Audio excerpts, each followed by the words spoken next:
going to go back, John, to SS Rajamouli now, and we're going to go back to obviously RRR. And they'll be disappointed. Yeah, I mean, this one we could have really headlined the show with, and it would have been very clickbaity because it's quite debatable and obviously stirring up things. But it's a fucking Telugu film. Yeah, John, you've always said that. You've always mentioned that. You know, in terms of its origins and its intent. But SS Rajamouli calls RRR Telugu film from South India, not Bollywood, at US screening.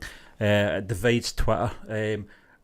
Those people on Twitter are fucking stupid. John, I dare I say it that what a shot, by the way. I think maybe what he's been picking up on is maybe a Western perspective, being quite ignorant. Yeah, to the fact it's basically just Bollywood because it's India, and that's not how it works.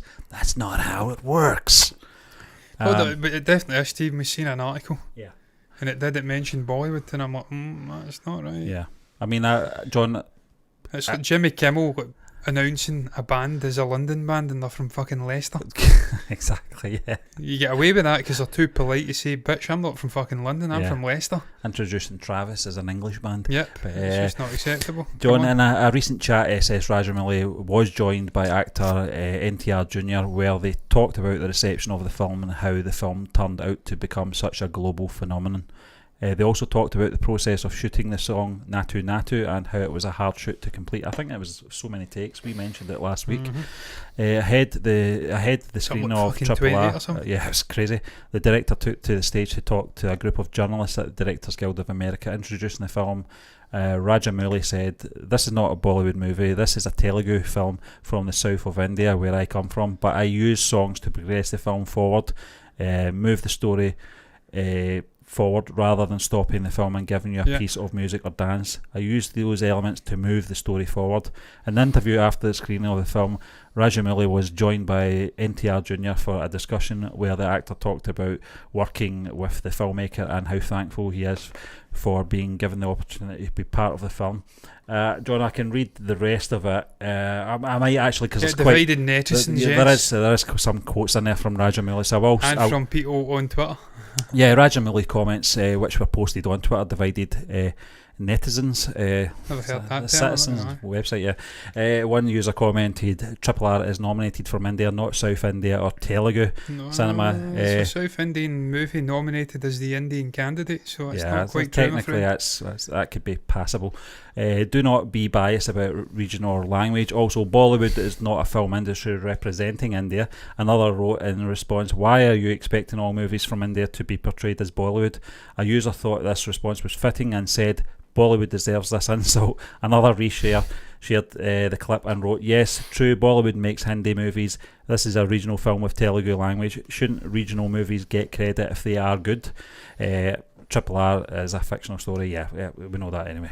But John, I mean, I think it's a storm in a teacup. I think it's something that's been lost in translation and a hint of ignorance in there as well from obviously maybe American journalists, and I think that's why he's sat them down to try and educate them a little bit, telling them obviously the background of the I mean, he's not dissing Bollywood as an industry or Bollywood films. He wouldn't bring Ajay Devgan into his movie. No, exactly. If that was the case, he also respects all the industries, all the actors.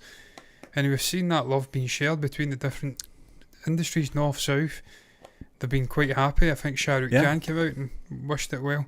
So we've seen it getting its sort of mutual respect from all various regions in India, this movie. But he's quite right to come out and say, it's a Telugu film, that's where I'm from. Bud, yeah. It's not Bollywood. That's fair enough for me. I don't think Bollywood would want to take credit for a film they didn't produce, direct or make. They make enough fucking great movies in their own right. So it's a bit strange to me that people are getting their knickers in a twist over this. It's fucking nothing story. Yeah. He's quite right to come out and state the truth. It's facts. It's a Telugu movie. He's from the south of India. It's a South Indian movie. That's just facts. People saying, well, don't be biased. Well, Steve, we've seen that. There is a lot of bias in terms of film in India, which completely bamboozles us because it's not something we ever really have. We're quite happy to... I didn't grow up in that environment, John, so it's very hard for us to... I mean, there's also the whole Scottish English thing, isn't there? Yeah, I mean, that's probably more relatable. Scottish hate the English hate the Scots, but it's not really reality when it comes to film and arts. Some of my all-time favourite artsy people are English. The Beatles are English. Yeah. Alec Guinness is English. Gary Oldman is English. Alan Rickman is English. All the Christian Bale's Welsh English kinda. They're all from down south. Yeah. All my favourite fucking artsy people are from England. So it's just not something we are brought up in. Whereas in India, there seems to be, I don't know if it's a language divide. I think there's rivalry. I mean, there's nothing wrong with healthy rivalry, John. I've seen it obviously in the comments, and I've seen it in other YouTube channels where the comparison between North studios and Southern studios, and we're on top of our game, you're suffering now, and it's almost like weird. A revenge type of thing. For years we were downtrodden, and this is our time now. Yous are finished. And all that kind of jazz, and it took us a long time to really understand what the hell was going on. Ruth, to our credit, really did educate us very much in Southern cinema as well, and the sort of differences and sometimes comparisons in different studios as well. But yeah, I mean, it's a learning curve for us, and I think we're still learning, but we're certainly 2.5 years down the line now. We know more about it, and probably some of these US journalists.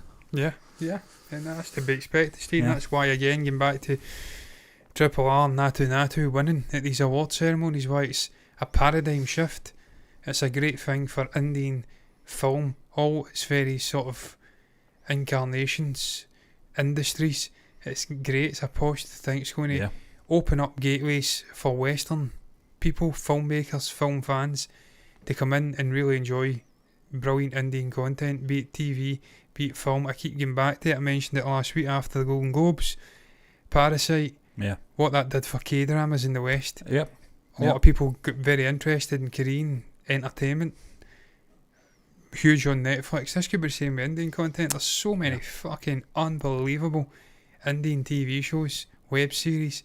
Patal Lok, Sacred Games, Mirzapur, Family Man, Scam 1992, A Harsh Admit, A Story. There's so many brilliant TV shows we've watched. Made in Heaven, the new one, as you say, I'm blank on the name of it already. The makers of Family Man, literally just reacted to it yesterday. That's which a fucking is something to look forward to next people month. Can become aware of this, then they're going to be fucking. They'll be amazed at some of the unbelievable content that's coming out. A lot of YouTubers are starting to catch on to the great content as well, John. And don't get me wrong, the cynical side of me is saying that there's a lot of grab views in there from opportunists in YouTube, and you're going to get that regardless. But I think there is a genuine interest. We've seen it, obviously, Jabby being the sort of top drawer, our stupid reactions and Dad's Den, and Jimmy Cage. And Jimmy Cage as well, from Austria, I think, chats from. Fantastic reviews. And just that appreciation for Indian cinema. You're always going to get the sort of superficial stuff. The reactioners, if that's even a word, who come in and just react for views and then they bugger off. I think that's why it's important for me, and I know it is important for you as well, but I can only speak for myself, is to, when we're doing our news shows, is to have debates about it. We've done our reviews, we've done a good 30 films just in review form without doing watch-alongs, where we weren't getting many views, but that wasn't the point. The point was education. It's a journey and education for us, and sharing our views and understanding the different studios, the different stories in there, and social ilks, if you like, that are highlighted in these films as well, that we weren't aware of. Religious caste system as well. All these things that we kind of knew about but weren't really too sure how to sort of articulate it on our YouTube channel. I think we're in a pretty more comfortable place, and it's thanks to guys like SS Rajamouli and all these fantastic directors out there. I see it all the time, Steve, and I laugh and joke about being 2% Indian, but I actually have got ancestral links to South India. So I've got a genuine interest in going and seeing the culture, the film.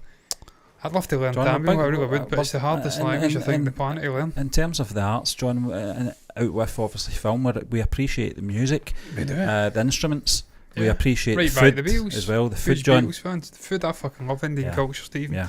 I love it. I love the food. It's the best cuisine. That, Italian and Greek are the three great cuisines for me. It's the spices on the planet. I love spicy food. I just love all the breads, everything, the street food. Being good friends with a guy from Hyderabad, Andhra Pradesh, he introduced me to a lot of stuff. So I love Indian culture. I've got a genuine interest in it. Discovering them, actually, I've got ancestral links a couple of generations back. It's just sort of cherry on top, isn't it? And then also, as you say, the music, being fans of the Beatles, the Rolling Stones to an extent, Brian Jones, George Harrison, Ravi Shankar, the sitars, all the musical instrumental stuff they brought into the Western spheres 50 fucking years ago. Yeah. It's always been there, that interest. So